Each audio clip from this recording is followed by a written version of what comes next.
गिबियावनो नोंथांमोनखौ आंनि चेनेलाव बयखौबो बरायनानै लानाय जाबाय। नोंथांमोना सानफ्रोमबोनि खौरां मोननो थाखाय आंनि एसबि रादाब इउटिउब चेनेलखौ साबस्क्राइब खालामनानै लादो। लोगोसे खौरांखौ मोजां मोनोब्ला लाइक, कमेन्ट आरो शेयार खालामनानै होदो। आंनि बे खौरांफोरखौ मोजां मोनगोन आरो खौरांफोरखौ जोबजासिम खोनासंलांगोन होननानै आसा खालामनाय थाबाय। दानिया नोंथांमोना खौरांखौ खोनासंलांदो।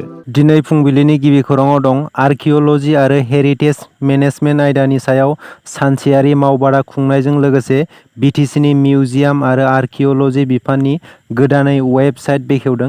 मिउजियाम एन्ड आर्किअल'जि बिफाननि बानजायनायाव मैया क'क्राझार सहरनि साखाथि दिमोलगावआव थानाय प्लेनेटरियामनि कनफारेन्स हलाव क'क्राझार सहरनि माखासे फरायसालिमाफोरनि फरायसाफोरखौ लानानै आर्किअल'जि एन्ड हेरिटेज मेनेजमेन्ट आयदानि सायाव सानसेयारि मावबादा खुंफुंदों।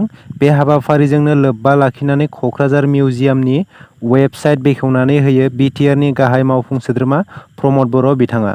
मख'नो गोनांदि बे खुंफुंजानाय सानसेयारि मावबादायाव क'क्राझार हिनजावसा फरायसालिमा, क'क्राझार इउएन एकाडेमि, बड'लेण्ड मुलुगसोलोंसालिनि जारिमिन बिफान, Kokrajhar doctor Sabha Brahma music and fine arts फरायसालिमानिफ्राय सा 200निबो बारा फरायसाफोरा बाहागो लायो।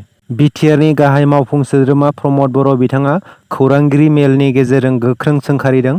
गोबां समनिफ्रायनो इउपिपिएल सरखार जानायनि उननिफ्रायनो बेरेखा दोलो एबा बिपिएफ दोलोआ इउपिपिएल सरखारनि सायाव सोंखारिनायखौ नुगासिनो। माखासे सान सिगां बिपिएफनि दैदेनगिरिफोरा बुंदोंमोन दि बिटिसिनि गासै मोन 16 डिपार्टमेन्टखौ आसाम सरकारा लांफिनबाय होननानै गोबां अजद दैखांदोंमोन। नाथाय बेफोर गासैबो नंखाय होननानै प्रमद बर' बिथाङा फोरमान होदों खौरांगिरि मेलनि गेजेरजों। थांनाय 5 एप्रिलखालि बिटिआरनि गासै रां बावजाया जानानै थांबाय आरो गासै रां बावजाया 800 कौटिमोन। बे 800 कौटि रां बावजा लानायखौ बिपिएफनि एमसिएलए देरहासार बसुमतारी बिथाङा बुंदोंदि बाजेटखौ खालामनानै मा जानो जुदि बाजेटनि फैसाखौ बाहायनो हायाब्ला आरो 40-50 जौखोन्दोखौनो इउपिपिएल सरकारा बाहायनो हायाखै होननानै जानानै थांनाय बिटिआरनि रां बावजायाव अजद दैखांदोंमोन।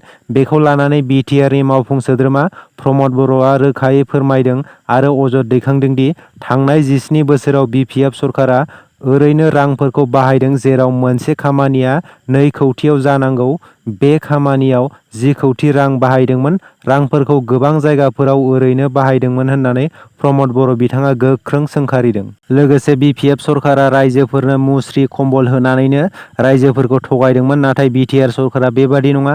लोगोसे बिटिआर सरकारा गोबां जौगानायनि खामानि मावनो लागासिनो आरो मावगासिनो, नाथाय हाग्रामाया बैफोर जौगानाय खामानिखौ हेंथा होगासिनो आरो हाग्रामाया माब्लाबाबो जौगानायखौ लुबैया होननानै प्रमद बर' बिथाङा गोख्रों रावजों सोंखारिदों। गसाइगाव महकुमानि सिङाव थानाय तुलसीबिल गुलिहारा गामियाव मदन खाम दाहाम मन्दिराव थांनाय 3 एप्रिलनिफ्राय शिब फुजा, बिसहरि फुजा आरो ठाकुर फुजा, बैफोर गासै फुजाफोरखौनो बे मदन खाम दाहाम मन्दिराव फुजाखौ होयो। 100 बोसोर जानाय बे मदन खाम दाहाम मन्दिराव सिगांनि समफोराव खुंबोनाय बायदिनो देग्लायबो थांनाय 3 एप्रिलनिफ्राय खुंबोना मैया एबा 6 एप्रिलाव जोबथा सान हिसाबै गाजा गोमजायै फालिनायखौ नुनो मोननाय जादों। बे जोबथा साननि फालिथाय सानाव बिटिआरनि गाहाय खुंगिरि प्रमद बर' बिथाङा बाहागो लाहैनानै गोजोननाय फोरमायदों। लोगोसे बे ओनसोला गोबां गोग्लैसोनानै एबा उन जानानै थानाय, बेनिखायनो बिटिआर सरकारा मन्दिर कमिटिनो 10 लाख रां होनाय जागोन जाहाथे मन्दिरनि मोजां जौगानाय खामानियाव बाहायनो हायो। 10 थाखो फरायबाय थानाय समाव सोलोंथाइ मन्थ्रि जानाय जगन्नाथ मेहेदा रुंसारि जाबाय। झारखन्डनि सोलोंथाइ बिफाननि मन्थ्रि जगन्नाथ मेहेदा मैया एबा 6 एप्रिलखालि फुंनि समाव रुंसारि जायो। मिथिनो मोननाय बायदिब्ला 10 थाखोआव फरायबाय थानाय समाव जगन्नाथ मेहेदा झारखन्डनि सोलोंथाइ बिफाननि मन्थ्रि जाखांनायनि उनाव कलेजाव एडमिसन लानायनि थाखाय हादरनि गेजेराव गोबां सावरायजादोंमोन। झारखन्डनि गिबि मन्थ्रि हेमन्त सोरेनआ बिथांनि देहायारि जेंनानि थाखाय रुंसारि जानायखौ गोथौ दुखु मोननाय फोरमायदों।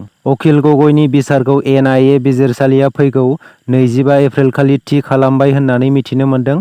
6 एप्रिलखालि द नेशनेल इनभेस्टिगेशन एजेन्सिनि बिजिरसालिया अखिल गगैनि बिसारखौ फैगौ 25 एप्रिलाव थि खालामबाय। मख'नो गोनांदि थांनाय 2019 मायथाइनि दिसेम्बर दानाव सिएए आयेननि हेंथायै अजद होनायनि दायाव अखिल गगैजों लोगोसे दर्जिय कनवार, बिधु सनवाल आरो मानास कनवारनि सायाव केस थिसनदोंमोन आरो बिसोरखौ जोबथेसालियाव दोननाय जादोंमोन। मैया एबा 6 एप्रिलखालि भारतनि हादरगिरि द्रौपदी मुर्मुआ साननैनि हाबाफारि लानानै आसामनि तेजपुराव सफैबाय।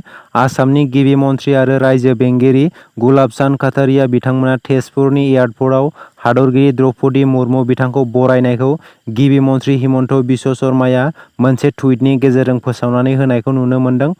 मख'नो गोनांदि दिनै एबा 7 एप्रिलखालि काजिरङा माहारियारि हाग्रामायाव खुंफुंजानो गोनां मैदेरनि फोरबोआव हादरगिरि द्रौपदी मुर्मुआ गाहाय आलासि महरै बाहागो लागोन। लोगोसे दिनैनो एबा 7 एप्रिलावनो गुवाहाटि गोजौ बिजिरसालिनि प्लाटिनाम जुबली फोरबो फालिथाय हाबाफारियावबो हादरगिरि द्रौपदी मुर्मुआ बाहागो लागोन।